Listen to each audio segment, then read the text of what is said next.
Hola a todos, espero que estén muy bien.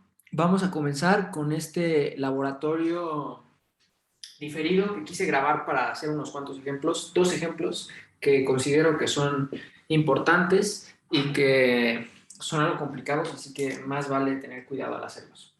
Los ejercicios que vamos a hacer van a ser el ejercicio 8 de Moodle, que es el que les aparece en la pantalla, y vamos a hacer el ejercicio 11. Todos estos ejercicios son los que ya están en las diapositivas que les mandé para el laboratorio pasado, entonces ahí los deberían de tener ustedes. Entonces vamos a comenzar. Ahí ya les mostré cuáles son los ejercicios que vamos a resolver. Ustedes tienen las diapositivas, entonces voy a dejar de compartir la pantalla para compartir el pizarrón. ¿Ok? Ya se está viendo el pizarrón.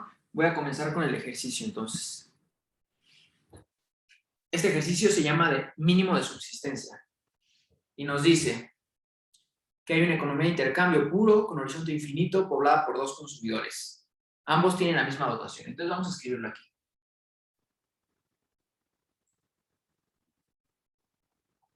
Dos agentes y los dos tienen la misma dotación de una unidad en cada periodo.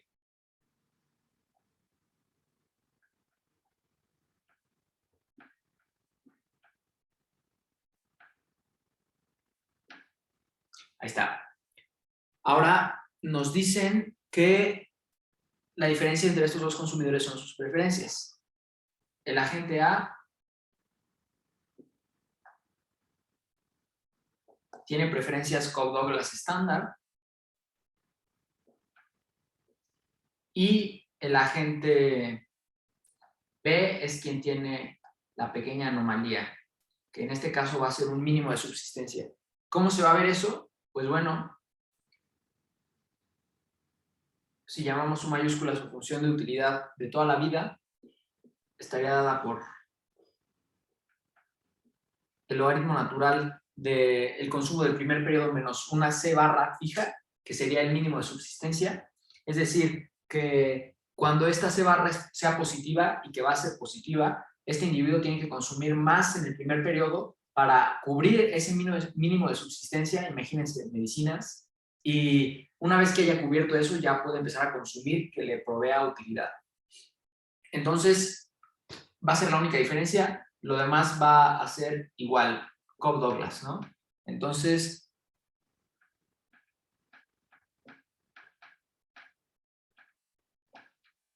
está, se vería así. En el primer periodo tiene esta pequeña anomalía y ya después en el segundo periodo es una Cobb-Douglas estándar. Empieza desde t igual a 2 porque ya estamos en el segundo periodo y aparecería la primera beta elevado a la 1, ¿no? Y ahí está, una serie infinita. Entonces, lo que nos piden, bueno, y vale la pena decir que C barra es mayor que 0. Lo que nos piden es decir qué enunciado no se observa en el equilibrio, ¿no? De una serie de enunciados que ya les mostré anteriormente. Esos enunciados aparecen la tasa de interés de equilibrio del segundo periodo, la posición financiera neta de ambos individuos en el segundo periodo y en el primer periodo, el consumo del individuo A en el primer periodo y la tasa de interés de equilibrio del primer periodo. Entonces, para encontrarlas, primero recurramos a la ecuación de Euler, que sabemos que siempre nos ayuda a encontrar las tasas de interés.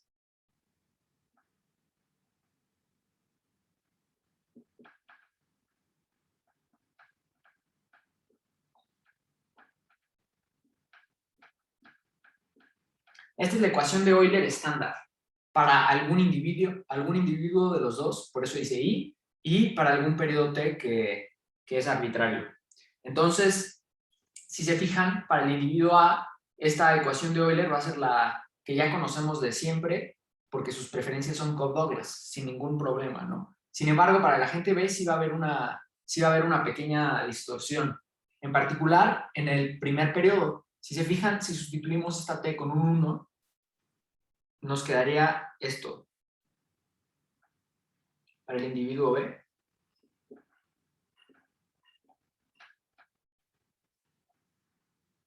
y la utilidad marginal del segundo periodo para el individuo B. Si se fijan, la utilidad marginal es la derivada que sale al derivar la función objetivo respecto a este término, C1 de B. Pero cuando derivamos C1 de B, como aparece este mínimo de subsistencia, esa derivada nos queda de esta forma. Nos queda así, y este lado pues nos queda igual que siempre. La derivada a partir del segundo periodo pues ya nada más es 1 sobre ese consumo, ¿no? ¿Por qué no viene la beta? Porque la beta ya está aquí incorporada por la ecuación de Euler, ¿no? Entonces, esa sería la única distinción. Obviamente, si lo escribimos en una notación más amigable, nos quedaría esto, así.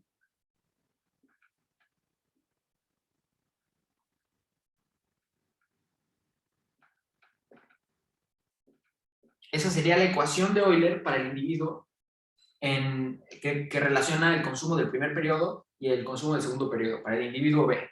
A partir del segundo periodo, si agarráramos, supongamos, t igual a 2, aquí nos aparecería la utilidad marginal del consumo del segundo periodo y la utilidad marginal del consumo del tercer periodo. Y como la única anomalía que aparece es en ese primer periodo, ese mínimo de subsistencia, pues las derivadas de los periodos mayores o iguales a 2 serían las mismas de siempre, ¿no? Entonces, para ese individuo,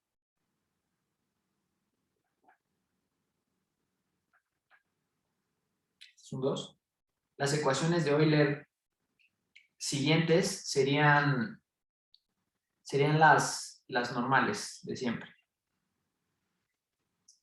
Y para todos los periodos, ¿no? Para el individuo A, hemos dicho que se van a ver de esta forma, pero obviamente con el superíndice A. Entonces, para encontrar esa tasa de interés, lo que vamos a hacer es recurrir al método de agregación, que ya hemos hecho muchas veces, y es sumar estas ecuaciones de Euler de esta forma, ¿no? Entonces, si agarramos la ecuación de Euler del individuo A, es la estándar, sería así.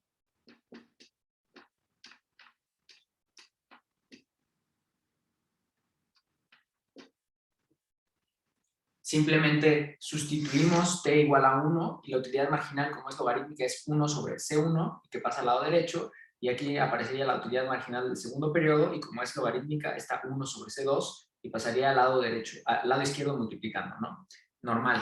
Ya hemos trabajado muchas veces con ese tipo de ecuación de Euler. Ahora, la ecuación de Euler que es diferente es la del individuo B, pero también la podemos sumar de este lado.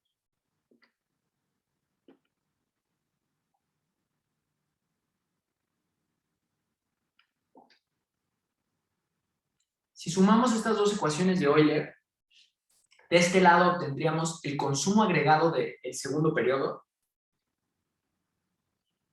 porque por definición la suma de los consumos individuales tiene que ser el consumo agregado de algún periodo en cuestión. Y si sumamos lo que está de este lado derecho, se puede factorizar beta por 1 más R y nos quedaría algo de esta forma. 1 más R1, beta, y la suma de estos dos términos, que sería C1A más C1B menos ese mínimo de subsistencia. Si se fijan, esto de aquí es el consumo agregado del primer periodo. Entonces, si despejamos este término entre corchetes y despejamos esta beta, podríamos obtener ya la tasa de interés de equilibrio. Con un paso extra, ¿no? Que a continuación lo voy a decir.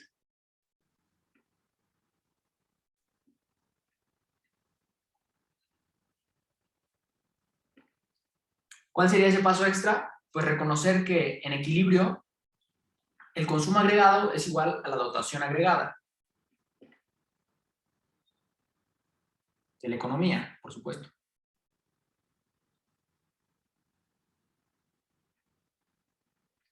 ¿Y cuál es la dotación agregada de la economía? Pues no dijimos cuál era en el principio, pero nos dan la dotación individual de cada uno. Cada uno va a tener una unidad del bien en todos los periodos. Entonces, la dotación agregada no sería más que la suma de las dotaciones individuales.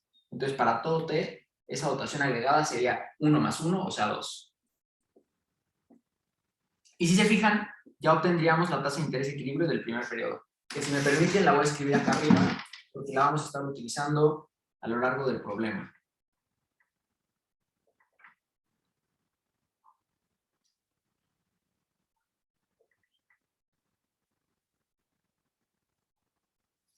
Sería la tasa de interés de equilibrio del primer periodo. ¿Y qué pasa con el segundo periodo, el tercer periodo y todos los periodos subsecuentes? Pues podemos aplicar este mismo método de agregar esas ecuaciones de Euler, pero si se fijan, ya a partir del segundo periodo no nos aparecería esta C barra, que es el mínimo de subsistencia. Nos aparecería la ecuación de Euler estándar. Voy a ponerle aquí T. Y al hacer esos despejes, lo único que tendríamos sería una forma que ya hemos visto muchas veces, que es esta, ¿no?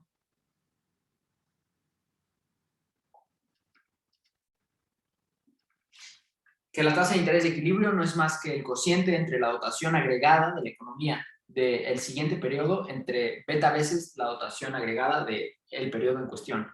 Si hemos dicho que esto es para t mayor o igual a 2, entonces, como las dotaciones agregadas son constantes en el tiempo, estos dos términos se cancelan y ya podemos escribir aquí arriba lo que sería la tasa de interés de equilibrio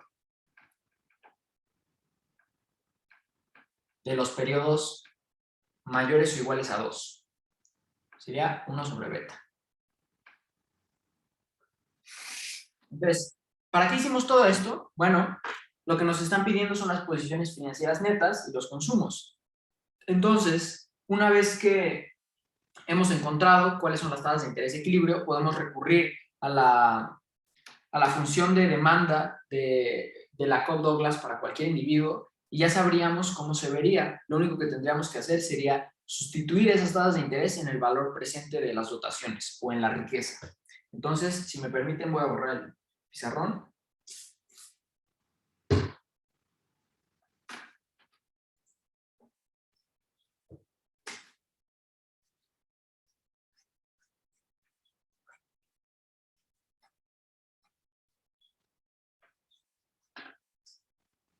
Y lo siguiente sería acordarnos de cómo se ve ese consumo de equilibrio del primer periodo para cualquier función Cobb-Douglas, en particular para la del individuo A, que es la que no tiene ninguna anomalía.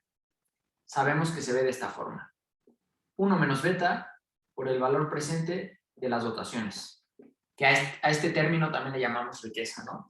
¿Y cuál es ese valor presente de las dotaciones? Pues esto lo podríamos expresar como una suma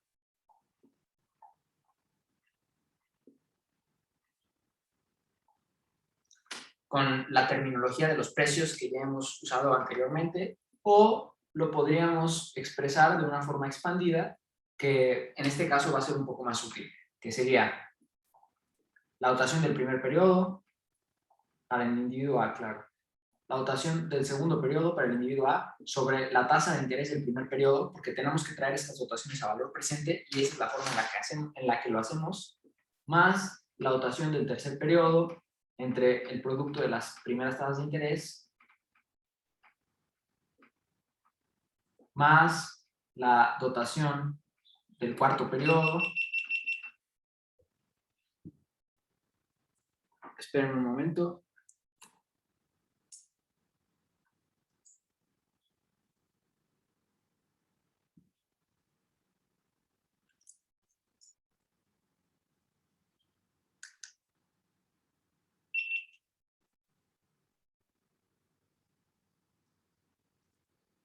Un segundo. Ya está. Creo que ya se ve de nuevo. Bueno, le estaba diciendo que ese valor presente de la riqueza no es más que esta suma, que va a ser una suma infinita, y estoy poniendo estos primeros términos nada más para que nos acordemos de qué es lo que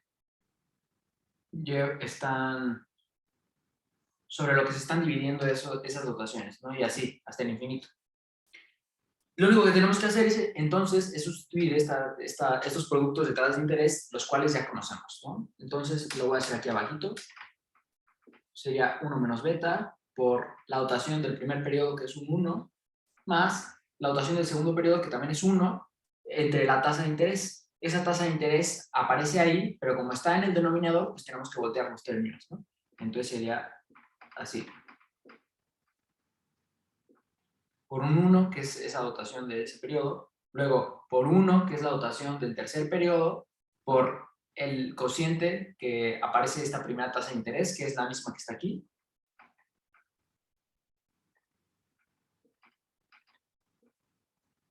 Y después aparece la tasa de interés del segundo periodo, que hemos dicho que es 1 sobre beta. Como está en el denominador, pues nada más es multiplicar por beta.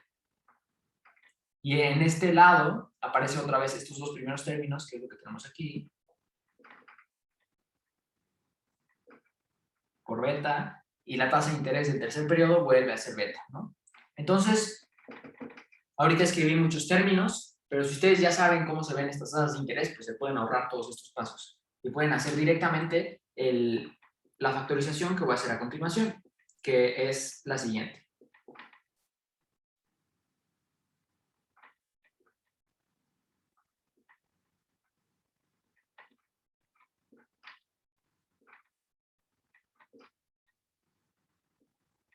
¿Qué hice?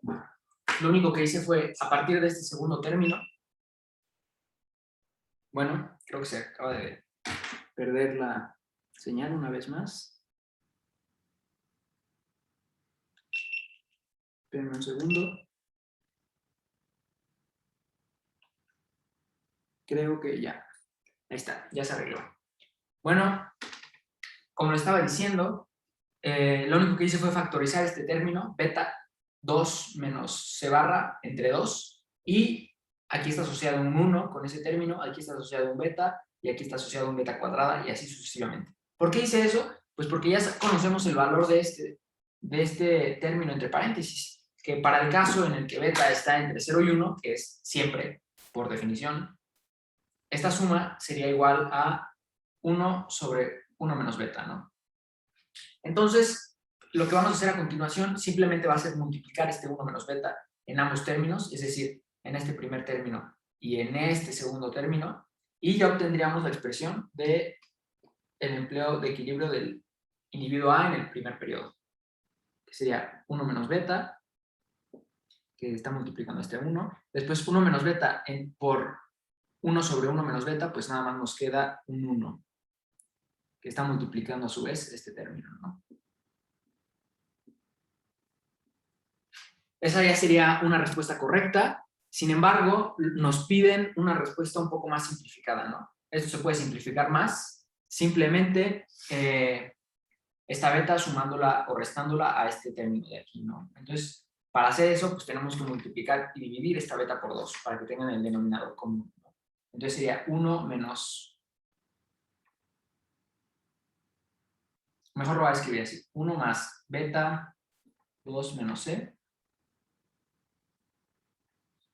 menos 2 beta sobre 2. Si se fijan,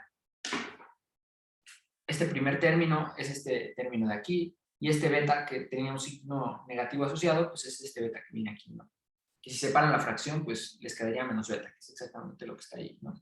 Y entonces podemos cancelar este 2 con este menos 2 beta, porque este tiene signo positivo y este tiene signo negativo, y ahora sí encontraríamos la expresión más simplificada del consumo de equilibrio del periodo primero para el individuo A, que sería 1 menos beta c barra sobre 2. Es decir, está consumiendo menos que su dotación en ese primer periodo. Ahora, ¿por qué está consumiendo menos de lo que tenía de dotación? Pues bueno, si se fijan, este agente B es el que, este individuo es el que tiene las preferencias Cobb-Douglas normales, y el agente B es el que tiene las preferencias Cobb-Douglas anormales, con ese mínimo de subsistencia. Ese mínimo de subsistencia lo que hace es que establezca un tope a partir del cual el consumo va a empezar a ocasionar utilidad. ¿A qué me refiero con esto?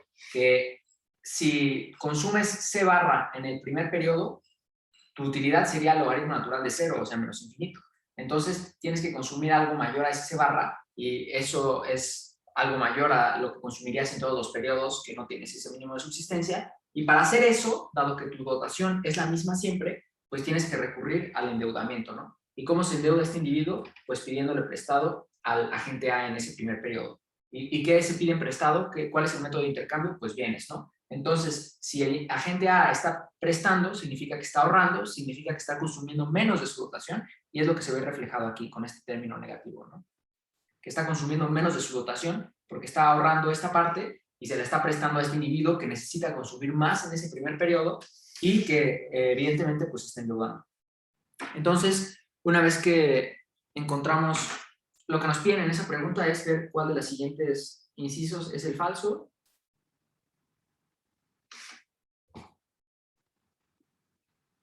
Ahí están, A, B, C, D, E. Y una vez que hemos encontrado esta respuesta, pues vemos que ese inciso es verdadero, ¿no? Que es el inciso D. Entonces aquí le vamos a poner que es verdadero. Ahora, ¿qué más nos piden? Nos piden la posición financiera neta del segundo periodo de este individuo.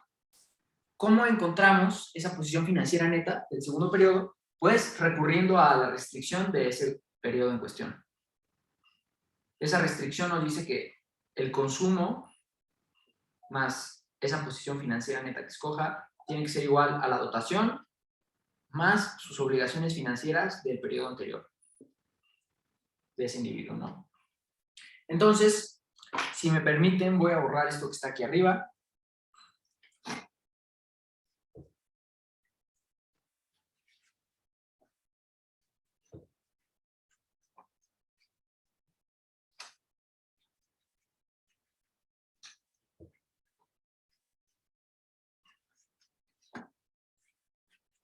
Y voy a continuar con esto de aquí. Voy a continuar arriba con esta expresión. Si despejamos el B2A, que es la posición financiera neta del segundo periodo de ese individuo, nos quedaría que es igual a su dotación del segundo periodo, más, si quieren ya puedo poner los valores de esas variables, bueno, más bien de esa constante, que sería un 1, su dotación del segundo periodo, y que es igual en todos los periodos, más su posición financiera neta del primer periodo por la tasa de interés de ese primer periodo, que sería 2 sobre beta 2 menos C barra, por un B1A estrella, que aún no conocemos, menos el consumo del segundo periodo, que tampoco conocemos. ¿Cómo obtenemos esos dos valores? Pues muy sencillo. Este B1A lo obtenemos de la restricción del primer periodo, que la voy a escribir aquí abajo, que sería C1A, tiene que ser igual a Y1A. ¿Y por qué aquí ya no escribo más 1 más R0, B0? Porque el problema no nos dice que tenga herencias o ahorros heredados, entonces asumimos que es 0, ¿no? Ya conocemos este término de aquí, ya conocemos este término de aquí, lo único que tenemos que hacer es despejar ese B1, ¿no?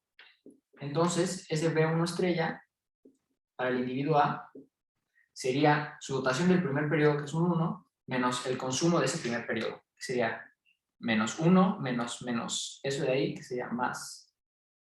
Y pues encontramos lo que habíamos dicho anteriormente en palabras, y es que este individuo está teniendo una posición financiera neta positiva, o sea, está ahorrando. ¿Y por qué está ahorrando? Pues porque le está prestando al individuo B, que es quien necesita consumir más en ese primer periodo, debido a que tiene esa anomalía, ese mínimo de subsistencia, ¿no? Que dijimos que podría ser una enfermedad, podría ser, no sé, una deuda del pasado, quién sabe. Bueno, no una deuda del pasado, sería más bien una enfermedad, ¿no? Y en ese primer periodo tiene que consumir más y pues recurre a la deuda, ¿no? Y entonces este individuo pues está ahorrando. Ya conocemos este valor, pues simplemente hay que sustituirla aquí y ya vamos a conocer, y nos faltaría este segundo término también, ¿no? ¿Cómo encontramos ese segundo término? Pues acudimos a las ecuaciones de Euler que ya conocemos, que nos dicen que la voy a escribir aquí en general. Es la ecuación de Euler más general, que aplica para cualquier función de utilidad. Y nos dice cómo tienen que ser las utilidades marginales de cada periodo, ¿no? Si en particular utilizamos t igual a 1 y recordamos que es logarítmica, nos diría que el consumo del segundo periodo tiene que ser beta veces por 1 más R1, porque dijimos T1, y el consumo del primer periodo para el individuo A, ¿no? Entonces, ya conocemos el consumo del primer periodo, ya conocemos esa tasa de interés, pues podemos conocer sin ningún problema el consumo del segundo periodo. Sería exactamente igual a beta por 1 más R1, que si se fijan hay un beta dividiendo, entonces nada más nos quedaría esto, 2 menos C barra, y C1A, que es esto de aquí, que sería por un 1, y luego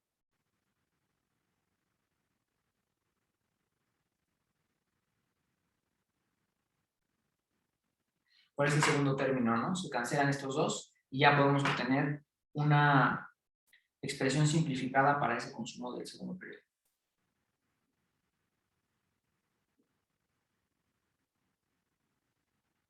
Dos menos beta C barra sobre 2 menos C barra. Sería el consumo de equilibrio del individuo A en el segundo periodo. Entonces, una vez que ya conocemos ese consumo del segundo periodo y esa posición financiera neta del primer periodo, las podemos sustituir aquí, ambas, que fue razón por la cual las obtenimos para sustituirlas aquí, las obtuvimos para sustituirlas aquí, y encontrar esa posición financiera neta del segundo periodo para este individuo, que fue lo que nos piden en la pregunta, ¿no? Entonces, haciendo esas sustituciones, nos quedaría esto de aquí. Esa posición financiera neta está aquí abajo escrita. Sería beta C barra sobre 2. Y ese consumo de equilibrio está aquí abajo. Sería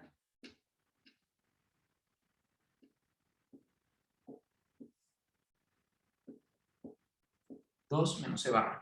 Si se fijan, aquí se cancela este 2 con este 2. Se cancela esta beta con esta beta. Y obtenemos esto de aquí. 1. Como tiene denominador común, los podemos sumar.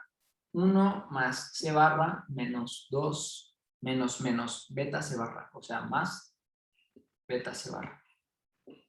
Y esto sobre 2 menos C barra.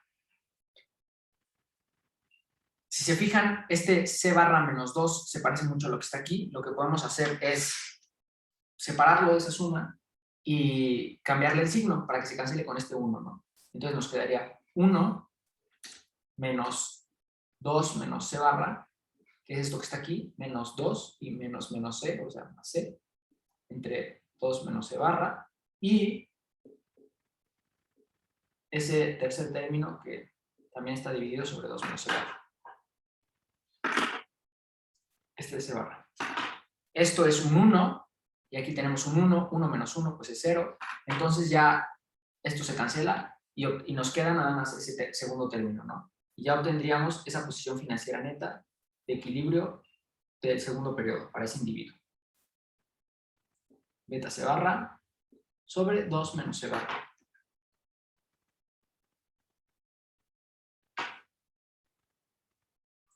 Ahora, en ese enunciado nos dijeron que esa posición financiera neta era igual a 0, y pues no es cierto. Este término de aquí, beta C barra sobre 2 menos C barra, entonces esa aseveración es la que es falsa, que es la B. Y bueno, vamos a ver qué otra cosa nos piden. El inciso A nos dice que beta por 1 más R2 es igual a 1, y aquí lo encontramos desde el principio. Si esta beta la pasan multiplicando al lado derecho, nos queda que beta más 1 más RT es igual a 1, y ese T puede ser 2, 3, 4, 5, o sea, que esta afirmación es verdadera. La C nos dice que la posición financiera neta del primer periodo del individuo B es igual a menos beta C barra sobre 2, y hemos dicho que eso es cierto, ya que la suma de las posiciones financieras netas, por definición, tiene que ser igual a 0. Entonces, si este individuo está ahorrando, si el individuo A está ahorrando esto en el primer periodo, necesariamente el individuo B se está endeudando en esa misma magnitud en ese primer periodo. Entonces, esa aseveración también es verdadera. Esto de aquí, yo se los dije por definición de equilibrio, pero también se puede comprobar encontrando el consumo de equilibrio del primer periodo para el individuo B y siguiendo este mismo procedimiento, ¿no? Pero bueno, por cuestión de tiempo no lo vamos a hacer, simplemente vamos a recurrir a este argumento y vemos que es verdadero. Y nos dice el último inciso que beta por 1 más R1 es igual a 2 sobre 2 menos C. Y vemos que es cierto eso. Si este beta lo pasamos multiplicando acá, nos quedaría beta por 1 más R1 es igual a 2 sobre 2 menos C barra. Entonces, este también sería verdadero. Y hemos encontrado la respuesta correcta, que es la B, ¿no? Ese es falso. Y pues es la respuesta correcta que aparece ahí en esa pregunta. Entonces, voy a borrar el pizarrón y vamos a pasar al siguiente ejercicio. Bueno, como les había dicho, vamos a pasar al siguiente ejercicio. Ese siguiente ejercicio es el ejercicio 11 de Moodle, que viene ahí en las diapositivas también. Este ejercicio es bastante interesante y va a ser un poquito más complicado, así que vamos a intentar apresurarnos. Lo primero que nos dice es el planteamiento del problema. Es un individuo que vive en una economía de intercambio puro con horizonte infinito. Si se fijan, no nos dijo un agente representativo, nada más nos dijo que es un agente. Ese puede ser un síntoma de que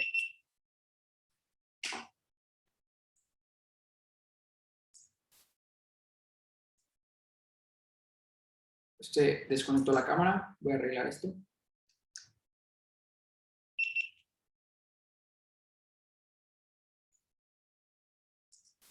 Creo que ya se solucionó el problema. ¿Ok?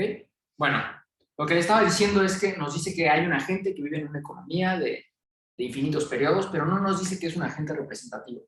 Entonces, a primera vista, podría serlo o podría no serlo. Si no lo es, estaríamos resolviendo el problema de este individuo en particular y no estaríamos resolviendo el equilibrio general, ¿no? Este sería un problema estilo Eco 3, donde nos dan los precios y nosotros tenemos que encontrar los valores de equilibrios para una persona en particular, para este agente. ¿Qué nos dice este agente? Tiene preferencias Cobb-Douglas estándar, las normales, las de siempre, las que nos gustan, y tiene una... Y las tasas de interés de mercado están dadas, es lo que les decía. No estamos resolviendo el equilibrio general, sino que ya lo resolvieron por nosotros. Ya nos dicen cuáles son esas tasas de interés. Y en particular, van a ser de esta forma, ¿no? Beta por 1 más RT igual a 1 para todo T. Si se fijan, este es un término que aparece en todas las ecuaciones de Euler, en particular las de Cobb-Douglas, y cuando esto es igual a 1, nos dice que la utilidad marginal entre periodos consecutivos es igual, y eso solo sucede si esos consumos entre periodos consecutivos son iguales, ¿no? Entonces, en un minuto vamos a hablar de eso, simplemente dejémoslo hasta aquí. Ya nos dan las tasas de interés de equilibrio. El individuo las toma como dadas, ¿no? Entonces, vamos a ver qué pasa con sus dotaciones. Nos dice que su dotación permanece constante en el tiempo. YT es igual a Y barra, para todo periodo, a excepción de un periodo T. ¿Y qué pasa en ese periodo T? Bueno, en ese periodo T, su dotación es igual a Y barra más K. Y esa K es una constante mayor que 0. No decimos cuál, pero yo les voy a argumentar un poquito qué pasaría si esa K fuera gigantesca y vamos a llegar a resultados intuitivos muy, muy sencillos, ¿no? Pero esta K en principio podría ser 1, podría ser 0.1, cualquier cosa que fuera positiva, ¿no? Entonces, recapitulando, tiene preferencias Cobb-Douglas, las tasas de interés de mercado ya nos las están dando, entonces no tenemos que resolver el equilibrio general, ya solo tenemos que resolver el problema de este agente. Las dotaciones son constantes en el tiempo, a excepción de un periodo T distante, en el que recibe un ingreso extraordinario, ¿no? Un incremento transitorio de la dotación. Y también nos dicen en el problema que ese T es mayor o igual a 3, ¿no? O sea que es un periodo no consecutivo, es un periodo distante. Su posición financiera inicial también es 0. Lo voy a poner aquí arriba porque casi siempre asumimos esto, pero bueno. Ahora nos pregunta qué enunciado se cumple, ¿no? Les voy a enseñar una vez más la pregunta para que no tengan que regresar al inicio a verla toda. Ese es el planteamiento del problema. Y esas son las preguntas que nos dan. Nos quieren decir cuál es la verdadera de todos esos enunciados. Entonces, ¿qué necesitamos hacer primero? Bueno, como siempre, recurramos a la ecuación de Euler para ver qué información valiosa nos dice.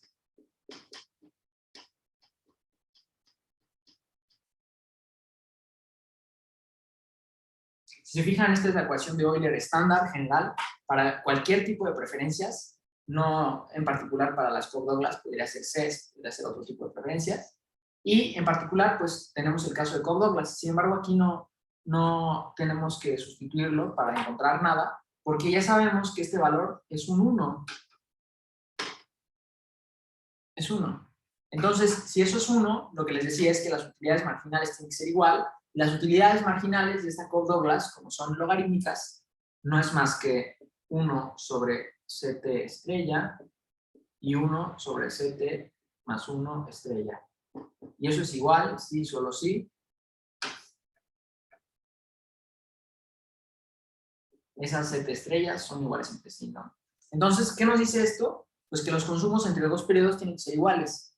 ¿Y a qué conclusión podemos llegar con esto? Bueno, digamos que T es igual a 1, ¿no? Esto nos diría que el consumo del segundo periodo tiene que ser igual al consumo del primer periodo. Ahora digamos que T es igual a 2. Nos diría que el consumo del tercer periodo, 2 más 1, tiene que ser igual al consumo del segundo periodo, ¿no? Y así podemos seguir esa lógica con T igual a 3, T igual a 4. Si se fijan, si el consumo del tercer periodo tiene que ser igual al segundo, y el segundo igual al primero, y el tercero igual al cuarto, y el cuarto igual al quinto, y así, pues podemos llegar a la conclusión muy sencilla, que voy a escribir acá arriba, que el consumo del primer periodo tiene que ser igual al consumo del periodo T para todas T, ¿no? Ahí está.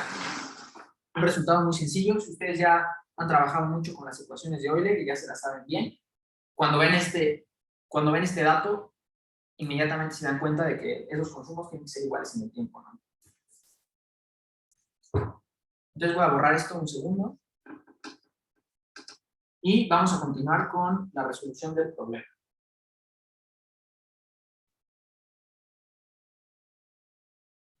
Las preferencias son Cobb-Douglas, son estándar, son las que siempre usamos, son las que nos gustan. Entonces, ya conocemos cómo se ve el consumo de equilibrio de ese primer periodo. Se ve así. 1 menos beta por el valor presente de las dotaciones, o la riqueza, que ya sabemos qué es, ¿no? Que es la suma de esas dotaciones traídas a valor presente.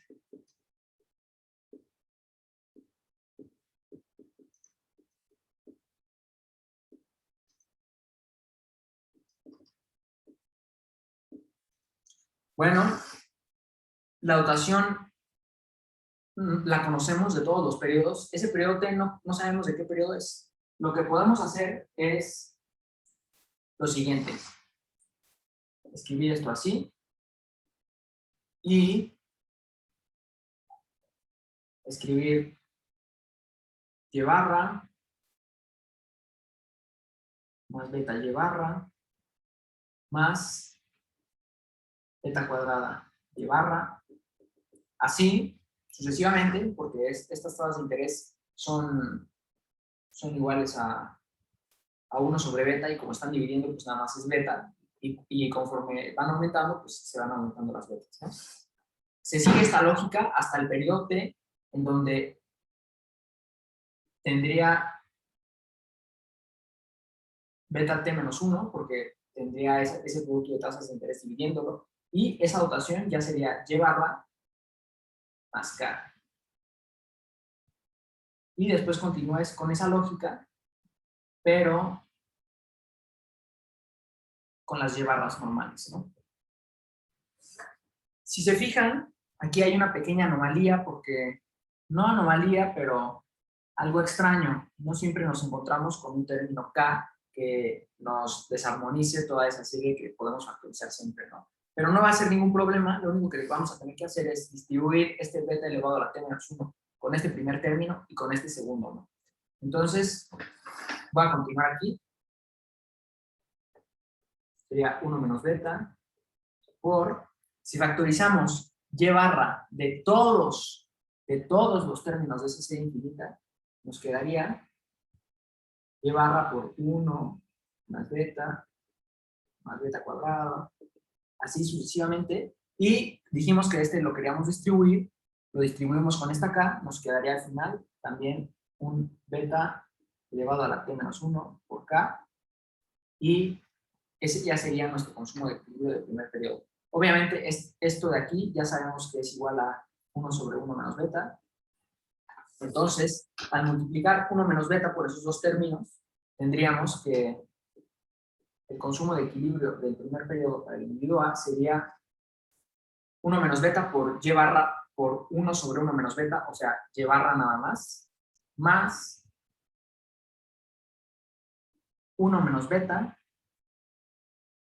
por beta elevado a la t menos 1 por k, por ese ingreso extraordinario del periodo en cuestión. Esto es muy intuitivo. Ahorita vamos a hacer una gráfica para ver cómo se ve. Se acaba de desenfocar. Voy a arreglar el problema.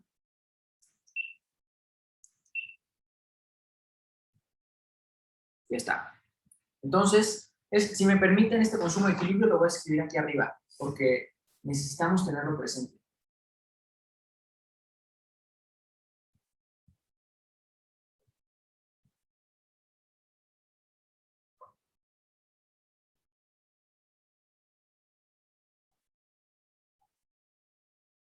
Si se fijan, ese consumo del primer periodo va a ser igual al consumo del segundo periodo, al consumo del tercer periodo, al consumo de todos los periodos. ¿Qué significa esto? ¿No? ¿Qué nos está diciendo el problema? Porque vemos muchas ecuaciones, pero a veces la intuición no queda tan clara. Vamos a hacer una gráfica muy rápida para demostrar, para ver a qué resultado va a llegar a este individuo, ¿no?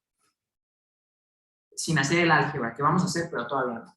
Entonces, hagamos una pequeña gráfica. Aquí se grafica el tiempo y aquí se grafica el consumo, ¿no? O las dotaciones. Más bien, podríamos poner esto está en unidades de bienes, ¿no? Sus dotaciones son constantes en el tiempo, y barra para todos estos periodos. A excepción de un periodo, ¿no? De un periodo T, en donde esa dotación recibe un K extraordinario, ¿no? ¿De qué tamaño es ese K? Pues no lo conocemos, ¿no? Pero no necesitamos conocerlo. Entonces,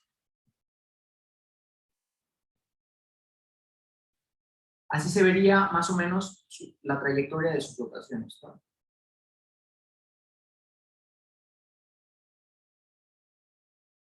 Son constantes, pero en un periodo T tiene un ingreso extraordinario.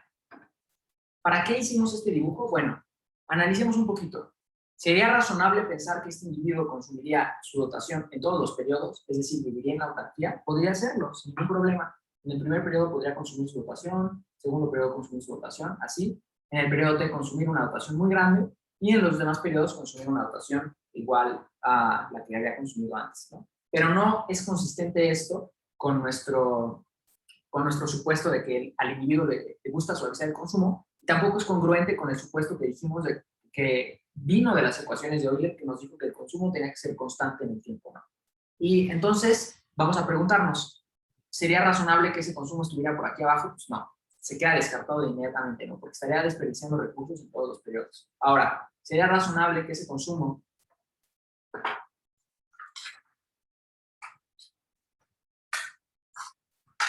¿sería razonable que ese consumo fuera igual al ingreso extraordinario que obtuvo en todos los periodos? Pues al individuo le gustaría eso, ¿no? Pero ¿cómo va a financiar esta deuda en todos los periodos? ¿No? No le va a alcanzar para pagarlo con lo que obtiene en ese periodo, porque lo va a consumir todo. Entonces, por estos casos, lo que nos dicen es que ese consumo tiene que estar aquí, en algún periodo, en algún nivel, entre su dotación regular y la dotación extraordinaria, ¿no?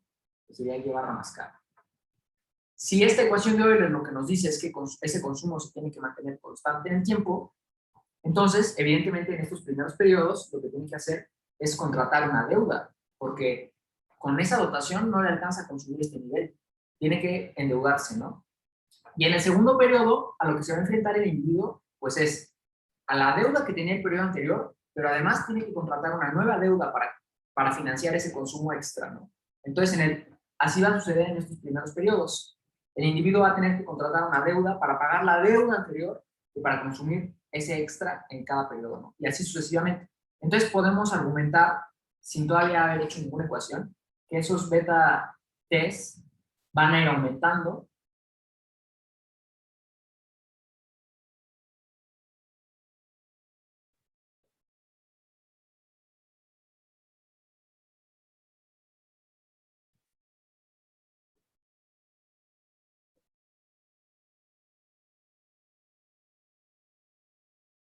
esas deudas van a ir aumentando entre el primer periodo y un periodo antes en el que reciba esa dotación extraordinaria, ¿no? ¿Por qué? Pues porque ya dijimos, está consumiendo más y está contratando deuda para pagar ese consumo extraordinario, pero a su vez tiene que contratar deuda para pagar las deudas anteriores y así sucesivamente, pues evidentemente esa deuda va a crecer en el tiempo.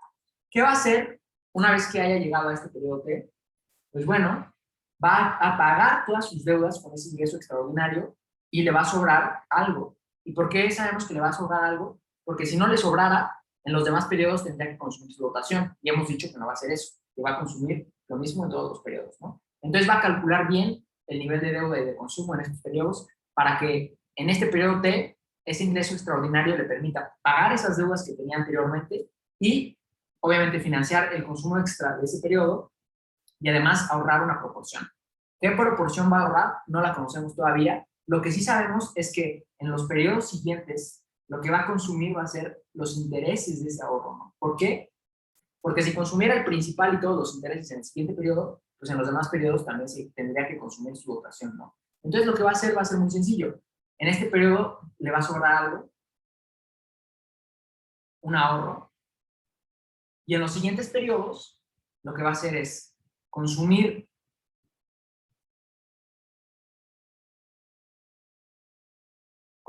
los ingresos por intereses de ese ahorro y volver a ahorrar el principal, ¿no? De tal forma de que, como la tasa de interés de equilibrio es constante en el tiempo, ese ingreso por intereses le permite financiar perpetuamente ese consumo extraordinario. Y a su vez, ese principal, pues nunca va a mermar porque lo está volviendo a ahorrar, ¿no?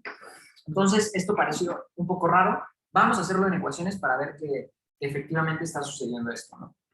Y vamos a apurarnos que ya tenemos el tiempo encima. Voy a borrar esto.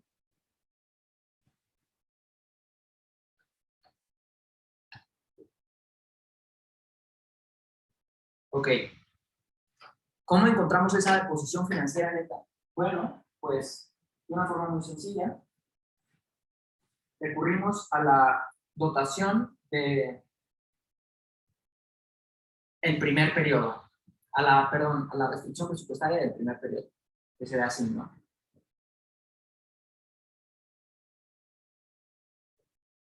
Su consumo más su posición financiera neta tiene que ser igual a su dotación, ¿no? Y aquí no aparece ningún término porque asumimos que no hereda ahorros o deudas. Entonces, ya conocemos este consumo, ya conocemos esta dotación, podemos muy fácilmente encontrar cuál va a ser esa posición financiera neta de ese primer periodo. Su dotación sería igual a Y barra y su consumo sería esto de aquí, ¿no? Pasa restando, entonces sería menos Y barra y menos ese término de ahí.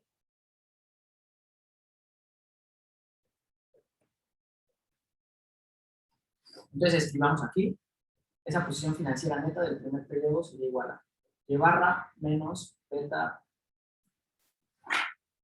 Voy a escribir un poco más para acá.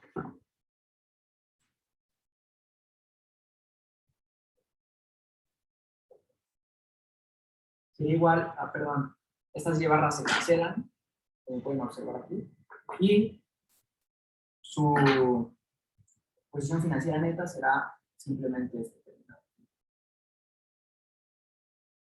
Este elevado. Voy a escribir así.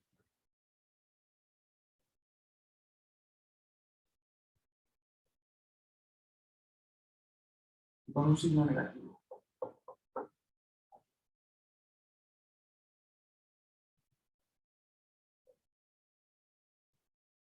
Y si se fijan, pues esto es muy razonable. En este primer periodo, su dotación era esto, consumió algo mayor a su dotación, que era lo que habíamos visto en la gráfica, y pues si consumió ese algo mayor a su dotación fue porque se endeudó, ¿no? Con el mercado. Voy a arreglar la cámara.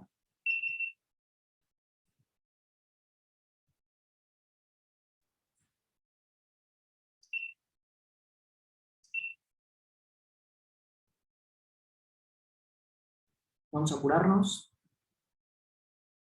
Ahí está.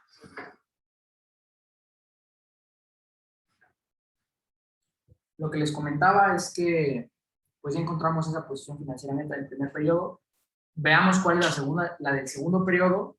Y así sucesivamente vamos a encontrar cómo se ve esa trayectoria para algún periodo T que esté en ese intervalo en el que todavía no ha recibido ese ingreso extraordinario, ¿no? Veamos cómo se ve la del segundo periodo. Sería igual a su dotación del segundo periodo, que es Y barra, menos su consumo del segundo periodo, que es el mismo del primero,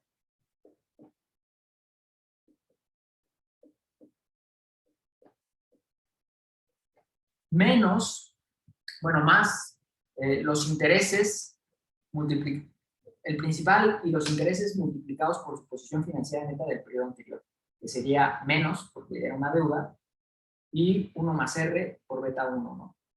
1 más R es igual a 1 más R1 es igual a 1 sobre beta, y ese beta 1, B1A sería nada más 1 menos beta, beta, T menos 1 por K. ¿Qué vamos a hacer ahorita? Pues lo que vamos a hacer es que evidentemente estos dos se cancelan inmediatamente y vamos a factorizar este beta T1 menos beta, beta elevado a la T menos 1K, que aparece en ambos lados de la ecuación. Y una vez que factoricemos eso, vamos a encontrar ya esa posición financiera neta del segundo periodo. La voy a escribir aquí arriba. A ver si me cabe. Un poquito más chiquito. Sería menos 1 menos beta, beta T menos 1K. Y va a estar multiplicada por un 1 asociado a este primer término y por un 1 sobre beta asociado a este segundo término. Ambos con signo positivo porque factorizamos el menos que está de este lado. Entonces ya encontramos la posición financiera neta del segundo periodo. Vamos a ver si encontramos un patrón y que en efecto lo vamos a encontrar. Solo hay que seguir esta lógica y van a ver que vamos a encontrar esas posiciones financieras netas. Para encontrar la del tercer periodo, pues hacemos el mismo procedimiento.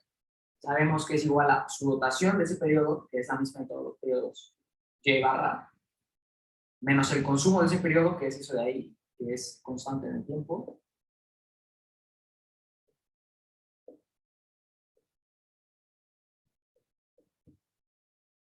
menos sus obligaciones financieras del periodo anterior, multiplicadas por el principal y la tasa de interés, ¿no?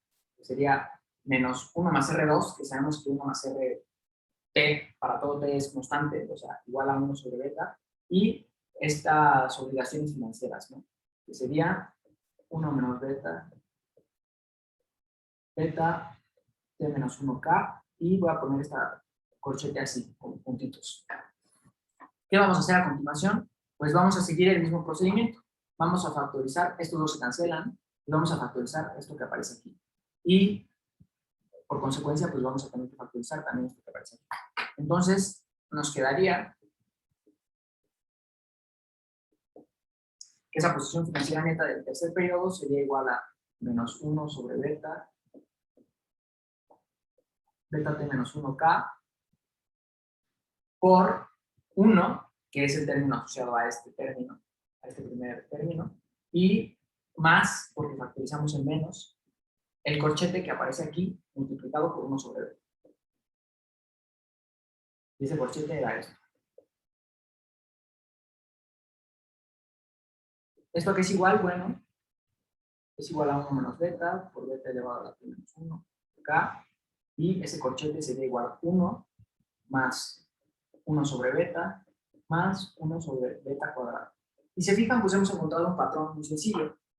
Simplemente, entre mayor sea ese periodo, B3, B4, B5, pues aquí se le va añadiendo 1 sobre beta elevado a la potencia a una potencia menor a esto, ¿no? ¿Cómo podemos escribir eso en otras palabras? Pues bueno, podemos escribir que esa posición financiera neta en equilibrio va a ser igual a menos 1 sobre beta, beta t menos 1 por K, por la suma de t igual a 1 más que infinito, sino hasta t menos 1 de 1 sobre beta elevado a la t menos 1.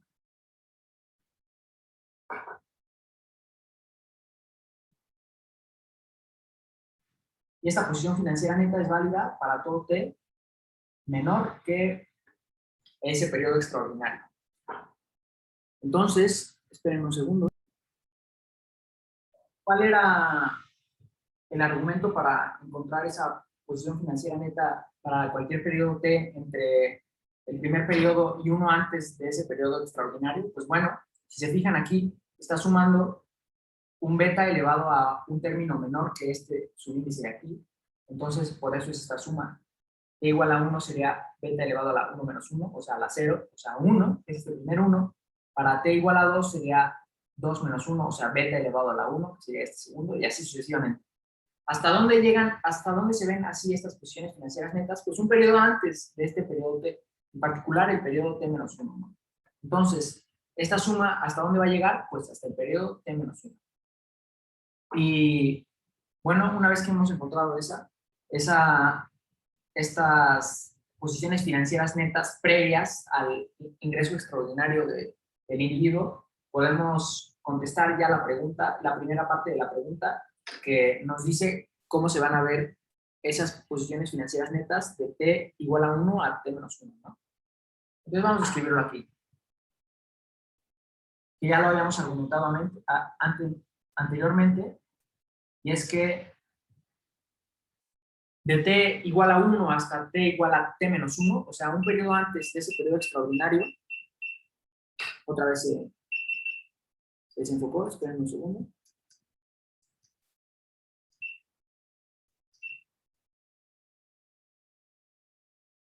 Ya está. Como habíamos argumentado que en estos primeros periodos, un periodo antes de ese ingreso extraordinario, pues esta deuda iría creciendo, ¿no? ¿Y cómo sabemos que va creciendo? Pues este término es constante entre comillas, entre todas estas posiciones financieras netas. Lo que va aumentando es esto de aquí. Si se fijan, 1 sobre beta, como beta es algo entre 0 y 1, pues es mayor que 1. Y así sucesivamente. Beta cuadrada, pues también es algo entre 0 y 1, y cuando divides un 1 entre algo entre 0 y 1, pues es mayor a 1. Entonces, evidentemente esta suma pues va creciendo conforme avance el tiempo, ¿no? Entonces, de t igual a 1 a t igual a t menos 1, su posición financiera neta, vamos a poner, vamos a utilizar las palabras que vienen ahí. Su posición financiera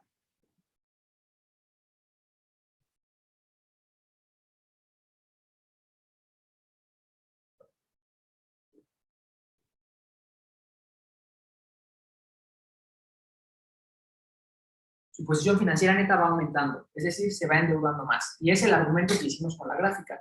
Quiere financiar un consumo extraordinario, pero a su vez tiene que cumplir con sus obligaciones financieras netas del periodo anterior. Entonces va haciendo un rollover de la deuda. Eso implica necesariamente pues, que esto tiene que ir creciendo, ¿no? Ir creciendo hasta un periodo antes de que reciba ese ingreso extraordinario.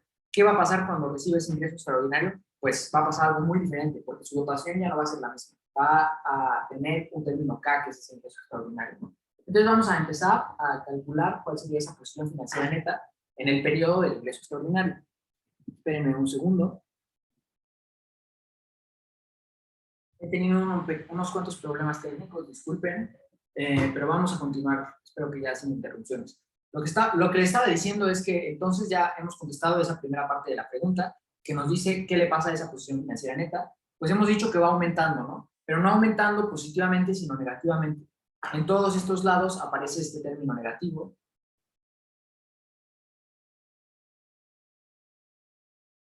Y de acuerdo con la pregunta, entonces, esa posición financiera neta se va haciendo más negativa. O sea, se va haciendo más grande esa deuda, ¿no? Entonces tiene un signo negativo asociado. Se va haciendo más grande, pero como tiene un signo negativo, significa que es una deuda más grande, ¿no? O sea, que se va haciendo más negativa. Entonces, dicho eso, vamos a los problemas técnicos, pero bueno, ya ahora sí creo que se quedó bien. Lo que le estaba diciendo entonces, nuevamente, es que ya hemos respondido esa primera parte de la pregunta, y es que esa posición financiera neta se va haciendo más negativa. Yo dije que va aumentando, pero en particular, tenemos que ser específicos, va aumentando la deuda. y la deuda es negativa, ¿no? Tiene un signo negativo, entonces esa posición financiera neta se va haciendo más negativa. Bueno, habíamos preguntado qué iba a suceder en este periodo T y yo les había dicho que el individuo, dado que tiene que cumplir con este patrón de consumo por las ecuaciones de Euler, por esta tasa de interés que nos dieron en el inicio, entonces lo que tiene que hacer el individuo es, con el ingreso extraordinario del periodo T, cubrir todas esas deudas que tenía de los periodos anteriores, financiar el consumo extra de ese periodo y después va a ahorrar lo que le sobre. Entonces vamos a ver a qué vamos a llegar una vez que hagamos todo eso. De la misma forma que habíamos dicho antes, sabemos que la posición financiera neta de algún periodo está dada por la restricción presupuestaria de ese periodo, que es así.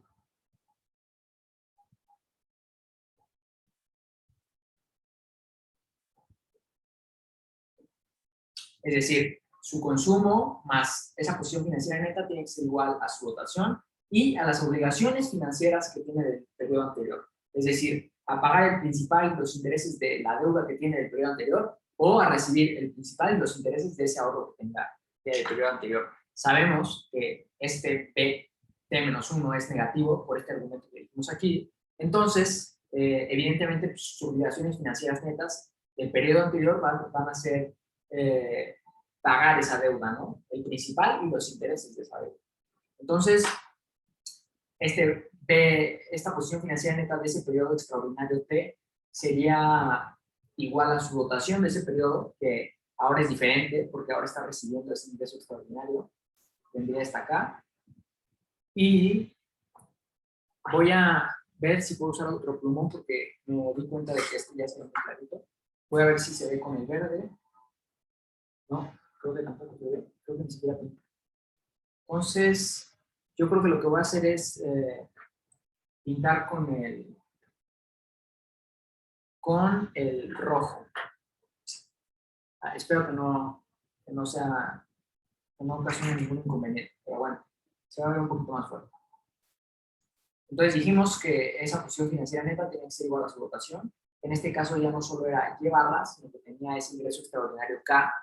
Y además de eso, tienes el consumo del periodo anterior, restando, porque pasa al otro lado restando, sería menos y menos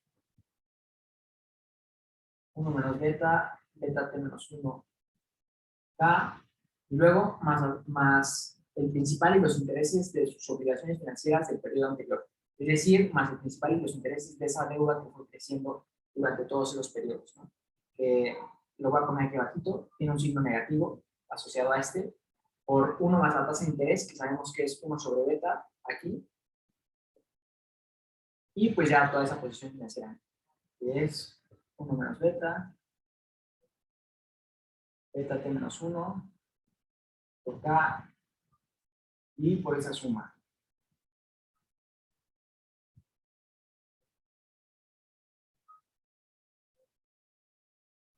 Pues esto ya es un término algo engorroso. Lo que inmediatamente nos damos cuenta es que estas y barras se cancelan entre sí. A ver si lo puedo escribir con negro. Se cancela esta y se cancela esta. Y pues nos queda simplemente una K y los dos términos de aquí, ¿no? Si se fijan, esos dos términos tienen un factor en común. ¿Cuál es ese factor en común? Pues es este. 1 menos beta por beta elevado a la t menos 1 por k. Entonces vamos a factorizarlo y vamos a factorizarlo ya con el signo negativo que tiene asociado. Entonces nos quedaría 1 menos beta, beta t menos 1, k,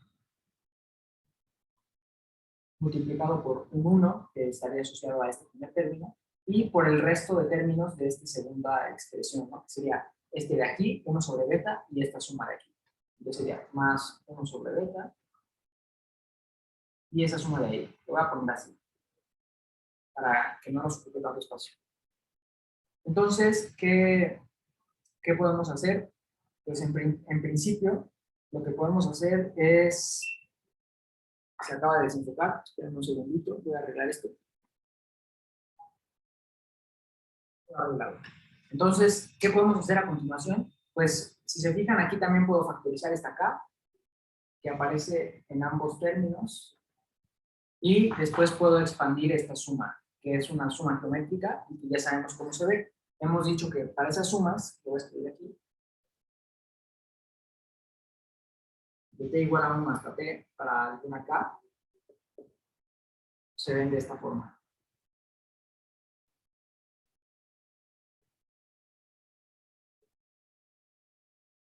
Y esto con t menos 1, así. Una suma geométrica. Entonces vamos a proceder con eso que les acabo de mencionar. Si factorizamos esa acá, nos quedaría un 1 asociado aquí, luego otro 1 acá, sería 1 menos beta,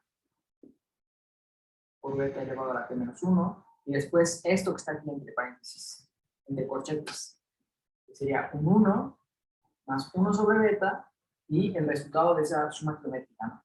Esta suma geométrica es, vamos a suponer por un momento que esta K, que ya sabemos cómo se ve, es 1 sobre beta, ¿no? ¿Cómo podemos reescribir esta expresión? Lo voy a escribir de este lado, no lo dije anteriormente, pero nos va a servir. Esa suma que tenemos ahí, de ese lado, se ve así, ¿no?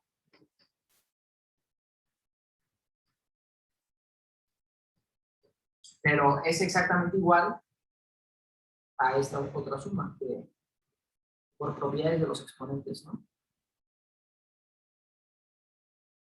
1 sobre beta a la t menos 1, ¿no? Y este 1 sobre beta, pues es, bueno, un poco desafortunado que le llame K, considerando que esa K habíamos dicho que es el ingreso extraordinario. Mejor vamos a llamarle una constante, pues la que ustedes quieran. Si quieren puede ser C, ¿no?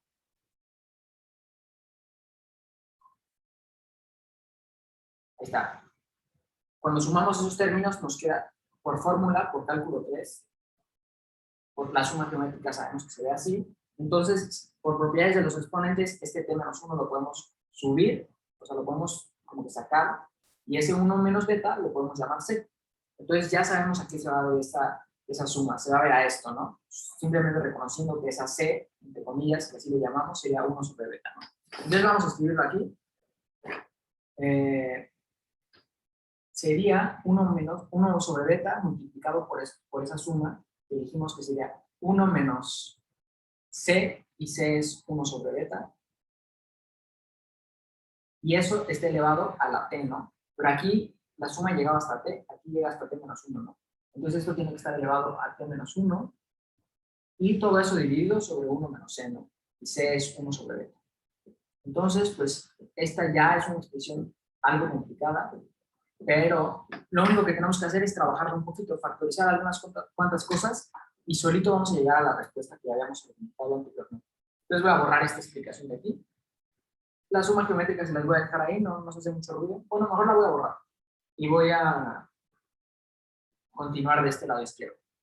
Entonces tendríamos que esa posición financiera neta del periodo T tiene que ser igual a K multiplicada por todos esos términos. 1 menos 1 menos beta, por beta a la T menos 1, y por ese corchete, ese paréntesis ya no. Sería 1 más 1 sobre beta. Y esto, ¿qué le podemos hacer? Pues podemos distribuir por propiedades de los exponentes. Este exponente pasa al 1 y al beta, y esto de aquí podemos multiplicarlo por ambos lados para obtener una expresión que con la que podamos trabajar, ¿no? Entonces, puede ser algo con lo que ustedes ya están muy familiarizados. Sería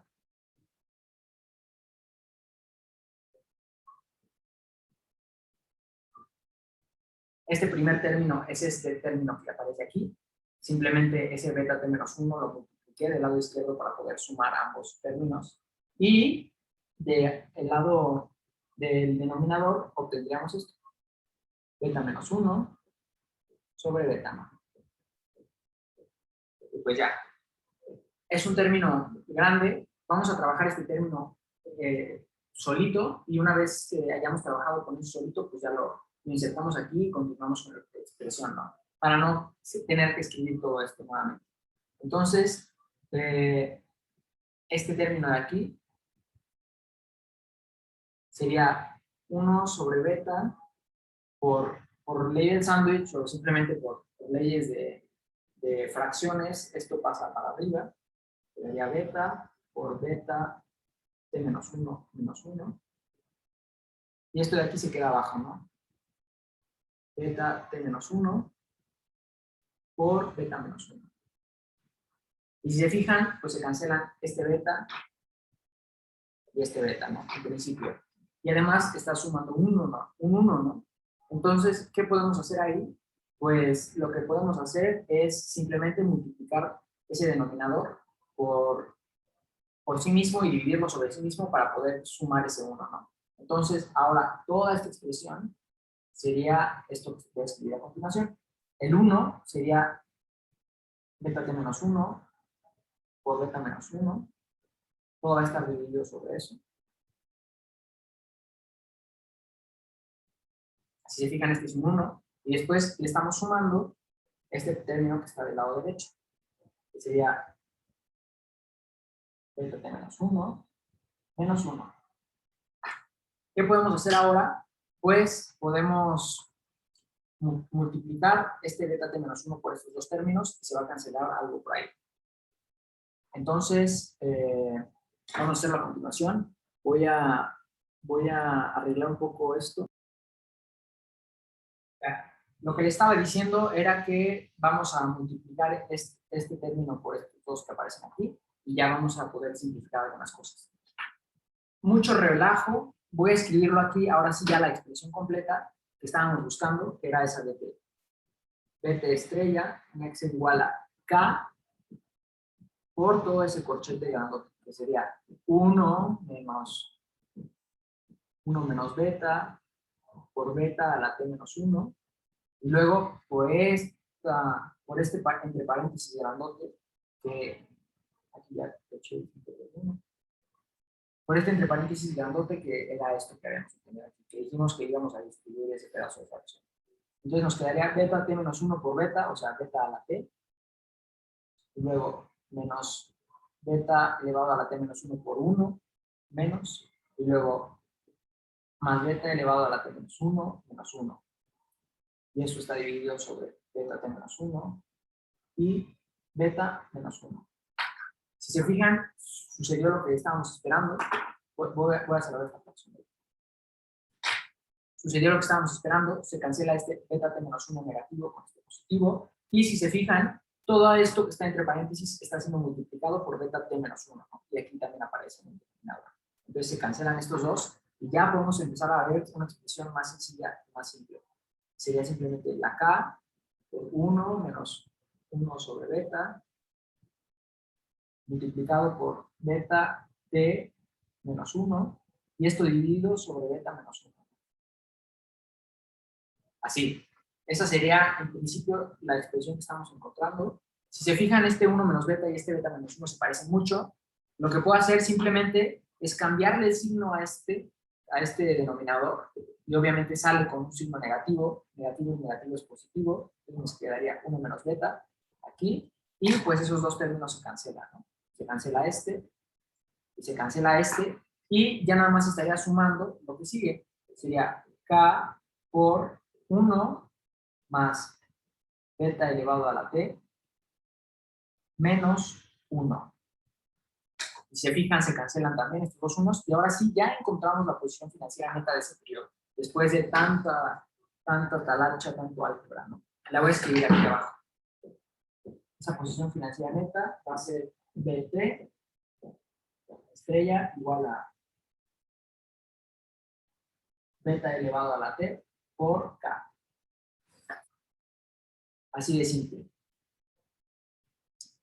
Y evidentemente esto es positivo, y es lo que les dije. En ese periodo el individuo planea bien cuál iba a ser su consumo extraordinario para que al llegar a ese periodo en el que recibe ese ingreso K grandote, pueda cubrir todas sus deudas de los periodos anteriores, financiar su consumo extra y además tener un ahorro y tener un sobrante, que es lo que va a ahorrar, ¿no? Y lo que le va a permitir seguir financiando ese consumo mayor en todos los periodos, ¿no? Hasta el infinito. Entonces, una vez que hemos encontrado eso, la pregunta también nos pide qué le pasa a esa posición financiera neta, no solo en el periodo T, sino en el tiempo, ¿no? Entonces vamos a ver qué le pasa en el periodo T más 1. Y eso ya va a ser más sencillo. Van a ver, se los garantizo. Vamos a borrar esto.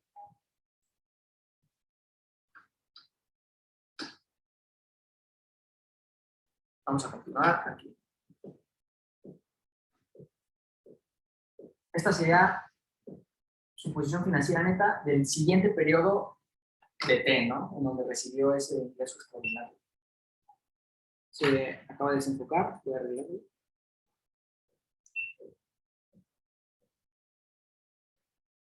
Creo que ya quedó arreglado. Bueno, ya encontramos cuáles eran las posiciones financieras netas de esos primeros T-1 periodos. Encontramos esa posición financiera neta en el periodo en donde se gana la lotería, donde recibe ese ingreso extraordinario, y vamos a ver qué le pasa en los periodos subsecuentes.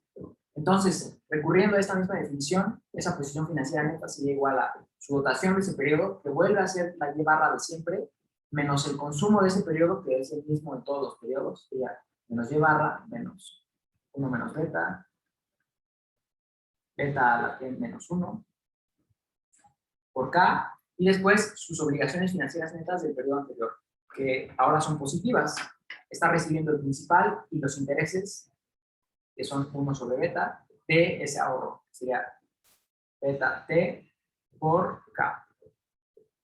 Si se fijan, se cancelan de nuevo estas Y barras. Y lo que podemos hacer es factorizar este beta T menos 1 de ambos lados. Aquí este está dividiendo, entonces está restando y aparece en la K en ambos lados, ¿no? O sea, vamos a factorizar esto de aquí y esto de aquí.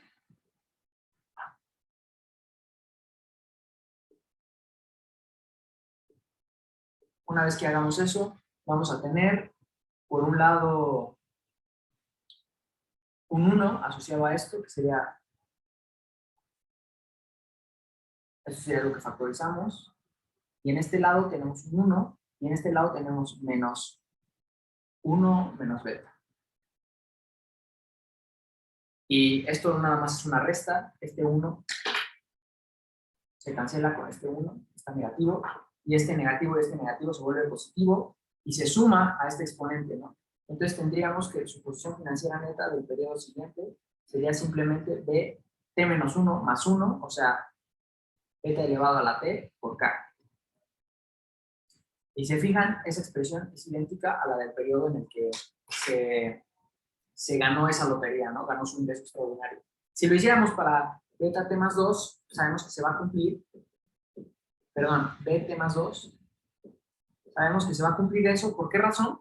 Porque el consumo no está cambiando entre periodos. La dotación ya no está cambiando entre periodos. La tasa de interés tampoco está cambiando entre periodos. Esa posición financiera neta que estaríamos buscando tendría como posición financiera neta anterior esta, cuya anterior era esta, ¿no? Entonces sería el mismo caso, sería este mismo procedimiento y obtendríamos que sería exactamente igual, ¿no? En el periodo T más 2, ¿no? Y también en el periodo T más 3. Y en particular para todos los periodos tau mayores que T, ¿no? ¿Qué sucedió? Esa posición financiera neta se quedó constante en el tiempo. Si se fijan, lo que les había comentado anteriormente es que ese consumo que sigue manteniendo por encima de su dotación, lo va a financiar con los ingresos de los intereses de este ahorro. ¿Y cómo son los ingresos por intereses? Bueno, si dijimos que 1 más la tasa de interés es 1 sobre beta, la tasa de interés solita sería simplemente 1 menos beta sobre beta. Entonces, ¿qué son los ingresos por intereses? Simplemente son los intereses, la tasa de interés por el ahorro, ¿no? De algún periodo. Vamos a decir del periodo T. Eso sería igual a 1 menos beta sobre beta por esa posición financiera neta. Y si se fijan, nos queda esto. 1 menos beta por beta elevado a la T menos 1 por K. Y esto de aquí es exactamente igual. Ya me están pintando muchos pulmones, una disculpa. Esto de aquí, los ingresos por intereses, son exactamente igual al consumo extra que el individuo está financiando en todos los periodos, en particular en los periodos posteriores al periodo T, en donde se ganó la lotería, ¿no? Y le dieron ese ingreso extraordinario. ¿Qué significa esto? Pues el individuo tomó sus decisiones bien desde el primer periodo y calculó que ese consumo extra tenía que ser tal que al llegar al periodo T pudiera nada más consumir los intereses de sus ahorros en los periodos siguientes, ¿no? Y si se fijan, pues ese ingreso por intereses es igual a esto, es igual a ese consumo extra. Y si está consumiendo los ingresos por intereses, significa que el principal lo está ahorrando, que es esto de aquí, ¿no? Entonces, dicho eso, pues ya hemos terminado este ejercicio. La respuesta correcta sería que sería la C. La C sería la respuesta verdadera, que es la que nos dice que del primer periodo al periodo T-1, T mayúscula -1, que es lo que dice aquí, la posición financiera neta se va haciendo cada vez más negativa, es decir, esa deuda va incrementando. En el periodo T adquiere una posición financiera positiva, que es esta de aquí, y la mantiene constante en el tiempo. Ya hemos argumentado que esta posición financiera neta pues va a mantenerse constante en el tiempo, ¿no? En todos los periodos mayores que T, que fue en el periodo en el que recibió ese ingreso extraordinario. Y pues finalmente, una vez que encontramos eso, pues ya respondimos la pregunta y argumentamos finalmente que ese consumo extra que iba a consumir para la posteridad, pues simplemente era los ingresos por intereses de cada periodo. Si está consumiendo esos ingresos por intereses, significa que el principal es lo que ahorra, y como lo está consumiendo entre cada periodo, pues simplemente ahorra el principal en un periodo, en el siguiente periodo vuelve a ahorrar ese principal, y en el siguiente periodo vuelve a ahorrar ese principal, ¿no? Entonces, dicho eso, hemos concluido con este ejercicio. Espero que les haya servido mucho, porque sí fue un poco más complicado de lo que puede venir en los exámenes, pero de todos modos creo que tiene buenos usos. Una última aclaración antes de que se me olvide. En este caso, ¿cómo llegamos a esto, no? ¿Por qué dijimos que los consumos tenían que ser constantes en el tiempo? Fue por hipótesis del problema, porque ya nos dieron las tasas de interés de mercado. El individuo las tomó como dadas. En otro contexto, en el que nosotros tuviéramos que calcular las tasas de interés, ya no necesariamente tendría que cumplirse que el individuo mantenga una posición financieramente estable en el tiempo, ni que lo que consuma extra sean esos ingresos por intereses. Ya no hay razón para que eso se tenga que cumplir. Esto fue un caso particular del ejemplo, y fue de nuevo porque nos dieron por hipótesis que las tasas de interés iban a haber así. En otros problemas, esto lo tenemos que calcular nosotros, ¿no? Dicho eso, hemos concluido este ejemplo y hemos concluido este laboratorio extra que quise dar para resolver estos dos ejercicios. Espero que les haya ayudado mucho y voy a terminar esta grabación.